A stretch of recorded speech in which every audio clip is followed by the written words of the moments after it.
Vous rapportez dans le livre, vous citez l'extrait d'un livre de Jean-Louis Debré, donc, qui a présidé le Conseil constitutionnel, j'ai plus les dates en tête, mais pendant un certain nombre d'années, et qui raconte tranquillement, dans un livre, des sortes de mémoires qu'il a fait paraître en 2017, qui raconte tranquillement comment il dîne avec le patron du MEDEF, avec d'autres patrons de grandes entreprises, et comment ceux-ci le remercient pour, en fait, en gros, le bon travail qu'il fait au Conseil constitutionnel. On se demande en lisant ça si c'est du cynisme, de la naïveté, voilà, mais c'est tout à fait étonnant. Ben, vous avez raison. Moi, quand j'ai lu ça, les bras m'en sont tombés.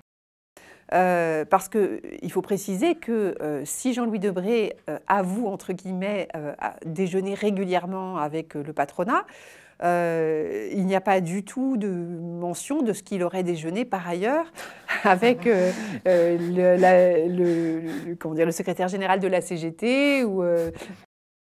Question un peu intéressée, mais ça paye bien d'être au Conseil constitutionnel?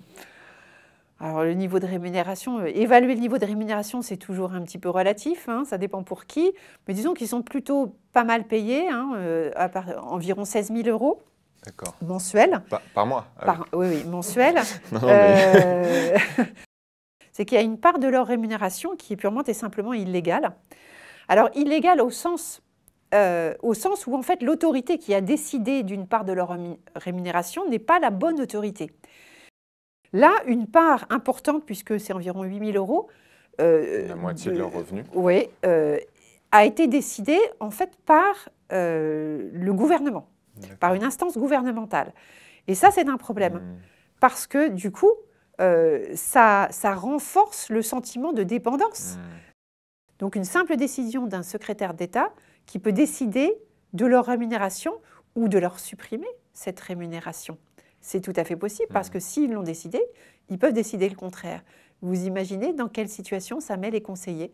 Donc, ils sont bien rémunérés, mais en partie illégalement et sous la dépendance du gouvernement.